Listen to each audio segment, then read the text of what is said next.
Good evening, and Merry Christmas, a late Merry Christmas, everyone. In this video, we will talk about the Anim scripter and the release of 2.5.0, or in this case, 2.5.2. I'm gonna talk about a big announcement, a big change that happened in 2.5.0, but first I want to mention the existence of our very own website. It's hosted at nevermindinus.github.io/dynamicscripter. It looks something like, let me give it a refresh. It looks something like this. It has a before and after with, in this case, I believe I use Falling Strong for the before and after model. It has a couple of mentions of the qualities and what TAS Dynamic Scripter brings. And nice. All right. And a installation of or a showcase of how to install the backend if you want to use a CLI environment or the After Effects front-end Adobe edition, so to say it. Yeah, let's talk about the big announcement, big change. If you go to any setting, for example, in this case, Interpolate, you may notice that, ignore this, this is a bug that I'm gonna fix, but you will see that most of these CUDA or TensorRT models are behind the lock and they're not selectable. The reason for this is because I'm gonna be blunt about it, and I don't want to lie or sound like I mean harm in some way or another. TAS has been out for about 2 years now, and the financial support wasn't necessarily on par with the demand in terms of extra features, ports, macOS, Premiere, DaVinci, Linux, and to some degree, very small demand in that case. I basically just wanted to give and get back, or basically just find a way in which everybody can be happy, in which I'm motivated and I can continue developing this in my free time, spend my free time, because this is 2 years of my life that I've spent on improving, making it work. And it's currently about the fastest tool out there for interpolating, upscaling, and whatnot on Windows at the very least. I'm not sure about Linux. I no longer have support for Linux, but I'm planning to have support for it in the near future. Anyway, so what does this mean again? Supporters, GitHub sponsors specifically, will have access to TensorRT and CUDA acceleration. You can go to the settings, GitHub account, link GitHub account. It will appear with the code, and this code should appear like this. Assuming you're logged in, you will need to create a GitHub account if you're not logged in. And for CDA, you can go ahead with this. I'm not going to show it because afterwards it shows my IP. But yeah, after authorizing it, there's a big green button for authorizing it. It does some checks, and there you go. In this case, it's sponsor owner, because yeah, I added a check for this specifically because yeah, it was showing us a non-sponsor, and there was a big headache to add support for it. Anyway, this way, now you can see that there's support for CUDA and TensorRT. Some people consider it as a big fuck you based on the comment I got in the Discord server. No, this isn't that. This is just the call to action, because there have been thousands of people using TAS, for which I'm very glad for. There have been countless issues, support, and whatnot. Although there were not that many PRs, but it is what it is. Yeah, it was fun, and it is still fun to work on TAS. I just wanted to further enhance it. I promised and I will keep my promise that the funding that comes in will eventually help support the project to get to port it to macOS. This is the main priority, porting to macOS. Afterwards, once everything is stable and set in stone, um, oh wait, let me elaborate on the macOS. So the macOS, in order to work, I physically need a Mac system. It's doable on GitHub Actions, but it's not reliable because I cannot check the UI if it actually works. I need to install it in Adobe and then check, oh, is this button working? Is this download working or whatnot? It's not reliable to run it in GitHub Actions, and I don't want to constantly release hotfixes like I did with 2.5.1 and 2.5.2, where, oh yeah, I fixed this button because on Windows it works and on macOS it doesn't. So for this to work, with the help of donations from your side, I'm gonna buy a Mac device eventually, be it a Mac Mini or MacBook, I don't know, and port it to macOS. Afterwards, the plan is to port it to Premiere, and maybe eventually DaVinci. I'm not sure. I mean, the sky is the limit. Once I can work on this more, and then it maybe even one day become a full-time job. Who knows? But yeah, for now, the dream is to port it to macOS. Yeah. In that regard, I'm going to talk about the new features. I believe the highest or most sought after feature was the queue manager, and or rather just a queue system. Now you can just add a bunch of new things to the queue. They will all be generated. Talk, and just all waiting in the queue. There you go. Sorry for the for the loud noise. I reinstalled After Effects and I didn't get to change all the settings. But yeah, you can now queue things, remove them, edit them, or sorry, edit is not yet implemented, but eventually it will be, hopefully. But yeah, queue up things, modify, move them, move it above in the queue. I believe that was also added. Not sure if I finished it or not in time. Oh yeah, I did finish in time. So yeah, you can even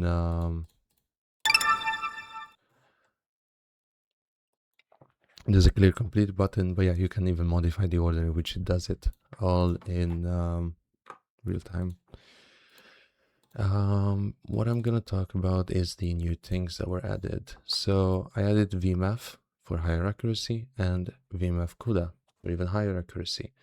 VMAF is, I believe it was Video Metric Analysis Framework. I believe that was the actual whole name from Netflix. It does, it's generally meant for videos, to compare two videos against one another, and then it does a summary, but I was able to hack it around and make it work on frames. And it checks the previous frame versus the current frame, and then does some hackiness, but it's pretty good. Kinda slow, but pretty good. You can mess around with the sensitivity, however you like it. In the restore method, I'm not sure if this was present in the last video, but I'm still going to talk about it. You can now just queue up all the models that you want.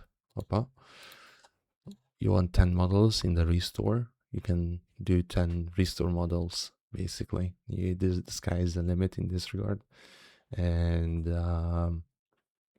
this will help you if you want to do some, for example, line darkening and then also some denoising, but you don't want to run it twice. You can just run it once.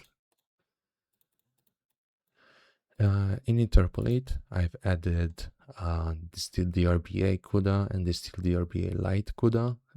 Both of these are primarily meant for like large jumps. It's kind of hacky the way I added it into TAS. I'm not 100% sure if it's one-to-one with the original implementation of the code, but it works and it works quite well. You're more than welcome to try it out. I haven't been able to do some comparisons with it compared to like 425 heavy or whatever else model, but it's kind of good. I also added the RBA Lite TensorRT. I will eventually add Distill the RBA Coda, Distill the RBA TensorRT as well, but it's for now only the Lite version. Upscale wise, I've added my very own model, Sarin V1 Lite. This is a RTMOSR based model. It performs quite well, and I'm super happy how it turned out. Feel free to try it out and let me know how it works.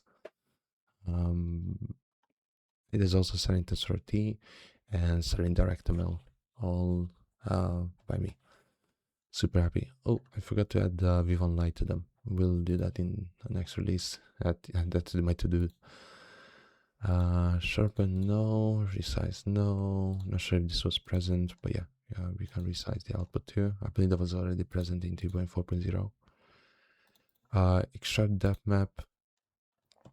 Nothing new in this regard. I only changed the OG models. We'll now use Celux for the decoding. So it's no longer really OG, but it's going to be a bit faster and by about 10% compared to how it used to be. And yeah, that's just a free benefit. Remove background. I want to mention that there's no DirectML backend for remove background. So this is basically a feature only meant for now, at least for GitHub sponsors. Eventually I'm going to add DirectML version for it as well. Yeah, I've added a bunch of icons. Everything has an icon pretty much, or nearly all icons. Not nearly all buttons have an icon. I played around a bit with the remove dead frames. It's slightly faster now, but it's not like a huge amount. Yeah, you will hopefully notice some difference if you want to use it on like a super long video. For example, I'm curious what happens if we try it on this whole thing. Freeze on current frame. Oh, I'm sorry. That's a new feature. Freeze on current frames enter into work area. So if I set it to this, let's select this layer, take the work area, it will just cut it to that layer. So remove that frames. It should be hopefully a tad faster than it used to be. I'm still gonna optimize it more. Some people have been asking what's the difference between the two. DDOP works on the back end. Remove that frames works inside After Effects, and it's based on SSIM and RGB values. It's really interesting how it works, but it's really accurate and it's really automated. So it removes everything, and it's probably even better than the DDOP feature within the backend. Honestly, if you want to use it, you're more than welcome. I didn't add it here because it wouldn't work in the DDOP in this section, but yeah, feel free to use it and let me know if it works and how well it works compared to the regular DDOP. Graph editor. So major UI redesign for it, although I planned it to be used on something like this. Snap to grid was added. So this just jumps to exact points instead of being like a free form. And it should be snappier, should be faster. The major change that I've added, apart from the UI, was the search presets, of course, but also the .flow presets import. So if you're using Flow and you want to migrate to TS's graph editor, you're more than welcome to just press this button and just import the Flow presets from the Flow software. Logs have stayed the same. Settings, there's a reset settings button now as well. I will add icons to these as well, and I should probably, now that I think about it, make this go underneath it with a flags. Yeah, add it to my to-do. What has been added? Keyboard shortcuts. I'm not sure if this was present, but yeah, you can use shortcuts to quickly switch around between the tabs. I forgot to add a Q tab, haven't I? Yeah, I forgot to add a Q tab. I will add a Q tab as well later on. And another thing added to my to-do. Use layer in and out points. So what is use layer in and out points? It basically uses the point at which you cut the layer and the base video instead of pre-rendering. I'm gonna show you exactly what it does. So let's do resize input to 0 to 5, for example. So you take this, run chain, boom, no pre-render as you can see it. It's significantly faster than having to run the pre-render. Of course, it doesn't quite you don't really see the difference on a 1 second clip or 2 second clip, but you will see it on a say 10-second clip, for example. One major caveat for this is the fact that not every pixel format works, not every color format, like IOV 420p works, for example, but I'm not sure if IOV 404p works. These small details will need to be ironed out. Pre-renderers will still get pre-rendered because they're not pre-rendered, sorry, pre-coms will still get pre-rendered because they're a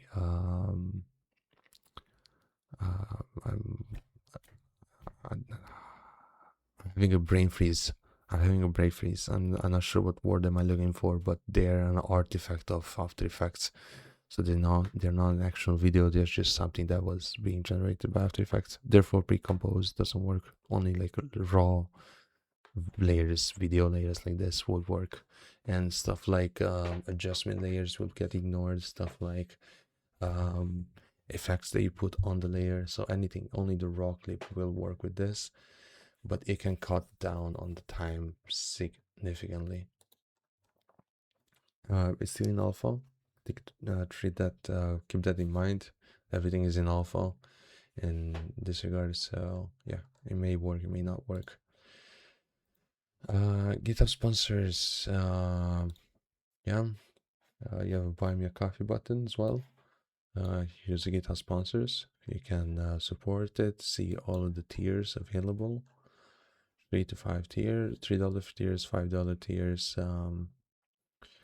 Yeah, everything that you may need.